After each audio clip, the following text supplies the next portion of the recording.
Welcome to NVTV 24/7 news channel. బుధవారం కోసగి మండల కేంద్రంలో ఆర్టీసీ బస్టాండ్ లో అఖిల భారత విద్యార్థి సమైక్య ఏఐఎస్ఎఫ్ ఆధ్వర్యంలో విద్యార్థులకు బస్సులు ఏర్పాటు చేయాలని పెద్ద ఎత్తున రాస్తారోకో నిర్వహించారు. ఈ సందర్భంగా ఏఐఎస్ఎఫ్ జిల్లా ఉపాధ్యక్షుడు ఎస్ ఈరేష్ మాట్లాడుతూ అక్షరాస్యతలో దేశంలోనే వెనుకబడిన కోసగి మండలం రోజు రోజుకు మరింత అక్షరాస్యత తగ్గిపోతుందన్నారు. ఎందుకంటే దాదాపు కోసగి మండలంలో వేల సంఖ్యలో విద్యార్థులు విద్యను అభ్యసిస్తున్నారు.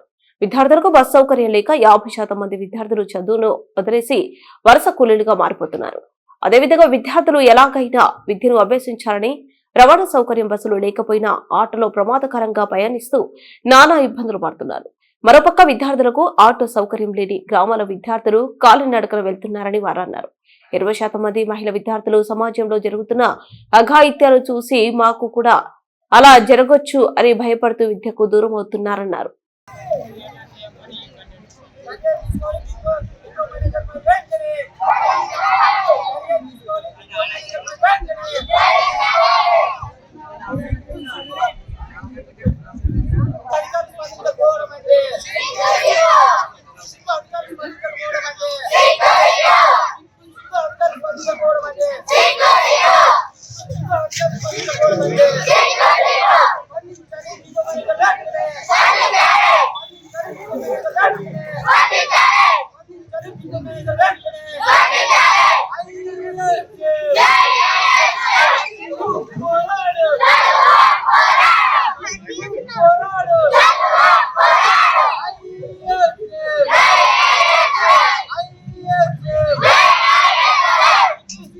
స్పందించకపోవడం అంటే స్పందించకపోవడం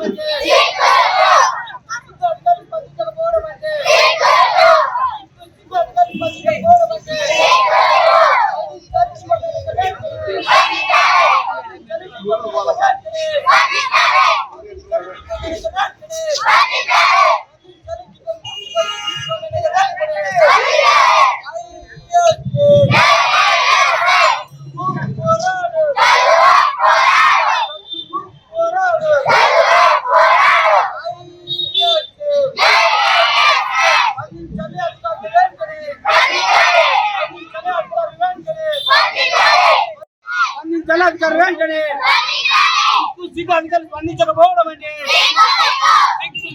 స్పందించకపోవడం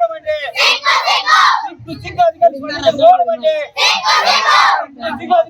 స్పందించకపోవడం అంటే స్పందించాలి డిపో మేనేజర్ అంటే స్పందించాలి డిపో మేనేజర్ అంటే స్పందించాలి డిపో మేనేజర్ అంటే స్పందించాలి డిపో మేనేజర్ అంటే అధికారులు స్పందించకపోవడం అంటే అధికారులు స్పందించకపోవడం అంటే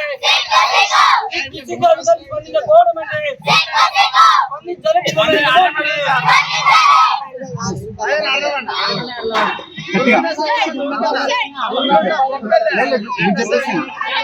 ఈరోజు అఖిల భారత విద్యార్థి సమైక్య ఏఐఎస్ఎఫ్ ఆధ్వర్యంలో మరి విద్యార్థుల బస్సు కొనసాగించాలని చెప్పేసి బస్టాండ్ లో ధర్నా నిర్వహిస్తున్నా, గంట సేపు ధర్నా చేస్తున్నా కూడా ఒక్క అధికారి కూడా స్పందించకపోవడం సిగ్గుచేటు అని చెప్పేసి తెలియజేస్తున్నాం.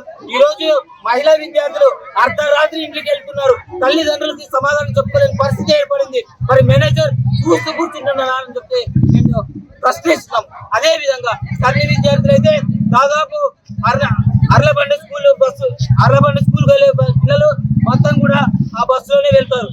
కానీ మరి మిగతా ప్రాంతాలందరూ విద్యార్థులు నడిచే వెళ్తున్నారు. మరి అధికారులు స్పందించకపోవడం అంటే ఎక్కడ ఏ విధంగా మరి అధికారులు ఉన్నారు అని చెప్పేసి ప్రశ్నిస్తాం. అలాగే నిన్న మొన్న చింతకుంట పల్లెపడి విద్యార్థులకు బస్సు ఏర్పాటు చేస్తామని చెప్పేసి డిపో మేనేజర్ గారే మరి వాయిస్ రూపంలో చెప్పారు. మరి ఈరోజు చూస్తే ఒక్క బస్సు కూడా లేదు, విద్యార్థులు ఎక్కించుకొని పాపాన పోవడం లేదు. కాబట్టి వెంటనే స్పందించాలా, డిపో మేనేజర్ పైన చర్యలు తీసుకోవాలా, ఆదరణ డిపో మేనేజర్ కూడా స్పందించాలా, విద్యార్థులకు తక్షణమే బస్సులు ఏర్పాటు చేయాలని చెప్పేసి డిమాండ్ చేస్తున్నాం. లేని పక్షంలో అధికారి ఆఫీస్ ముట్టడికి ప్రయత్నిస్తామని చెప్పేసి హెచ్చరికలు జారీ చేస్తున్నాం. నా పేరు ఏఐఎస్ఎఫ్ జిల్లా ఉపాధ్యక్షుడు. బస్టాండ్ లో ధర్నా నిర్వహిస్తున్నా, గంట సేపు ధర్నా చేస్తున్నా కూడా ఒక్క అధికారి కూడా స్పందించకపోవడం సిగ్గుచేటు అని చెప్పేసి తెలియజేస్తున్నాం. ఈ రోజు మహిళా విద్యార్థులు అర్ధరాత్రి ఇంటికి వెళ్తున్నారు. తల్లిదండ్రులకి సమాధానం చెప్తున్నారు. పరిస్థితి ఏర్పడింది. మరి మేనేజర్ అని చెప్పి మేము ప్రశ్నిస్తున్నాం. అదే విధంగా తల్లి విద్యార్థులు అయితే దాదాపు అర్లబండి స్కూల్ వెళ్ళే పిల్లలు మొత్తం కూడా ఆ బస్సులోనే వెళ్తారు. కానీ మరి మిగతా ప్రాంతాలందరూ విద్యార్థులు నడిచే వెళ్తున్నారు. మరి అధికారులు స్పందించకపోవడం అంటే ఏ విధంగా మరి అధికారులు ఉన్నారు అని చెప్పేసి ప్రశ్నిస్తాం. అలాగే నిన్న మొన్న పల్లెపల్లి విద్యార్థులకు బస్సు ఏర్పాటు చేస్తామని చెప్పేసి డిపో మేనేజర్ గారే మరి వాయిస్ రూపంలో చెప్పారు. మరి ఇది చూస్తే ఒక బస్సు కూడా లేదు, విద్యార్థులు పక్కన పోవడం లేదు. కాబట్టి వెంటనే స్పందించాలా, డిపో మేనేజర్ పైన చర్యలు తీసుకోవాలా, ఆదిలోని డిపో మేనేజర్ కూడా స్పందించాలా, విద్యార్థులకు తక్షణమే బస్సులు ఏర్పాటు చేయాలని చెప్పేసి డిమాండ్ చేస్తాం. లేని పక్షంలో అధికార ఆఫీస్ గుట్టడికి ప్రయత్నిస్తామని చెప్పేసి హెచ్చరికలు